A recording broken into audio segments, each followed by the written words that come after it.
Bismillahirrahmanirrahim. Assalamu alaikum. Welcome to Oxford Islamic Scientific School. Lecture 2, Chapter 8, Physics. इस lecture में भी हम work के टॉपिक को कंटिन्यू करेंगे। इस डायग्राम में एक बॉय एक बॉक्स को पुल कर रहा है। ब्लैक एरो फोर्स की डायरेक्शन को इंडिकेट कर रहा है, जबकि रेड एरो डिस्प्लेसमेंट की डायरेक्शन को इंडिकेट कर रहा है।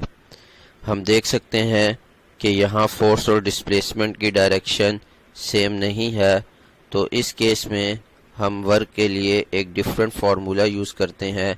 इस लेक्चर में हम उस फार्मूले को ड्राइव करेंगे।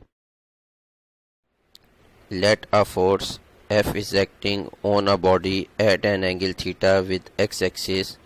एक बॉडी के ऊपर फोर्स F एक्ट कर रही है और x एक्सिस के साथ वो फोर्स एंगल थीटा बना रही है।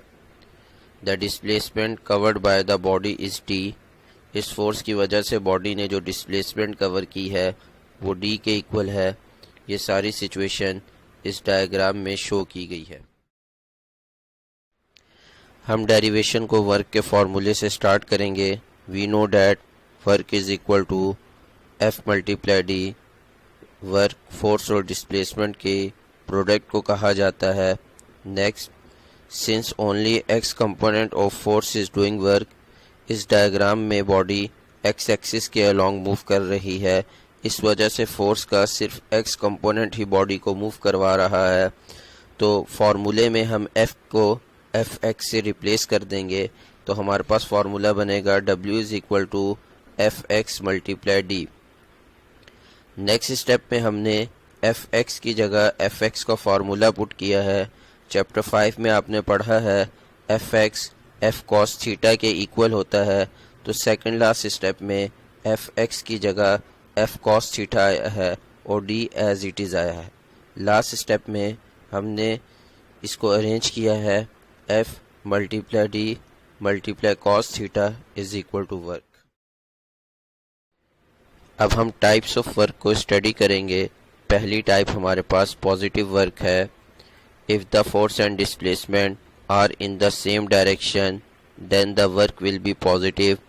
अगर फोर्स और डिस्प्लेसमेंट की डायरेक्शन सेम होगी तो हमारे पास वर्क की वैल्यू पॉजिटिव होगी।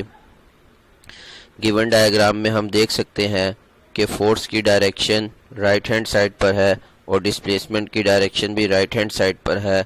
इस वजह से यहाँ पर वर्क को पॉजिटिव लिया जाएगा।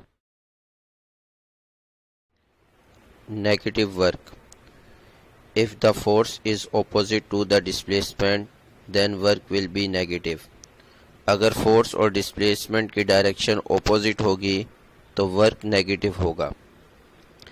आप इस डायग्राम में देखें, फोर्स की डायरेक्शन लेफ्ट हैंड साइड पर है जबकि डिस्प्लेसमेंट की डायरेक्शन राइट हैंड साइड पर है। ये डायरेक्शंस ऑपोजिट हैं, इस वजह से यहाँ पर वर्क नेगेटिव होगा। Zero work, if the force is perpendicular to the displacement then the work will be negative. अगर फोर्स और डिस्प्लेसमेंट परपेंडिकुलर हों यानी इनके दरमियान 90 डिग्री का एंगल हो तो वर्क की वैल्यू ज़ीरो होती है। गिवन डायग्राम में देखें, फोर्स की डायरेक्शन फोर्स की डायरेक्शन अपवर्ड है और डिस्प्लेसमेंट की डायरेक्शन राइट हैंड साइड पर है। इन दोनों में 90 डिग्री का एंगल बन रहा है, इस वजह से यहाँ पर वर्क की वैल्यू ज़ीरो ली जाएगी।